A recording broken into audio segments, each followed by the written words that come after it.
नमस्कार शेतकरी बंधूंनो, कपाशीवर फवारणी 5वी.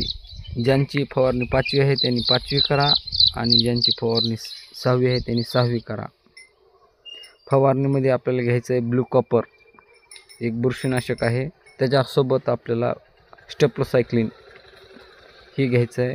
ब्लू कॉपर घ्यायचं प्रतिपंप 30 ग्राम आणि स्टेप्लोसायक्लिन घ्यायचं प्रतिपंप 3 ग्राम. या दोन्हीचं वेगळं कॉम्बिनेशन करायचं आणि त्याच्यासोबत आशाटाप 30 ग्राम आणि प्राईड हे प्रतिपंप, आशाटाप 30 ग्राम आणि प्राईड 10 ग्राम यांचं दोन्हीचं असं वेगळं कॉम्बिनेशन करायचं. चांगलं मिश्रण तयार झाल्याच्या नंतर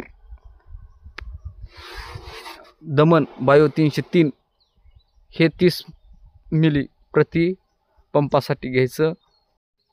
100 ग्राम युरिया हा प्रति पंपामध्ये शेवटी टाकायचा आहे. हे असं जर ही याची फवारणी केली असा नंबर 1 रिझल्ट येणार आहे.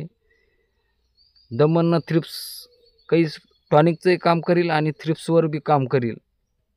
आणि आशाटाप जे आहे, आशाटाप तुडतुडे आळी याच्यावर काम करील. आणि स्टेप्लोसायक्लिन आणि ब्लू कॉपर हे एक बुरशीनाशक असल्यामुळे कापसावर बुरशी कसलीच प्रकारची येऊ देणार नाही. असा कापूस असा हिरवेगारपणा येईल. अशा प्रकारे आपण फवारणी करायची. आणि फवारणी करत असताना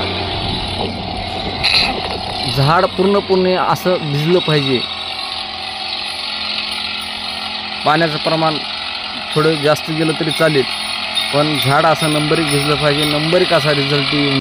आशाटापमुळे थोडा कापसावर रटपणा येतो, पण आपण शेवटी फवाऱ्यामध्ये 100 ग्राम युरिया जो टाकलेला असतो त्याच्यामुळे कापसावर रटपणा युरिया येऊ देत नाही. धन्यवाद. व्हिडिओ आवडला असला तर लाईक करा, शेअर करा, सबस्क्राईब करा.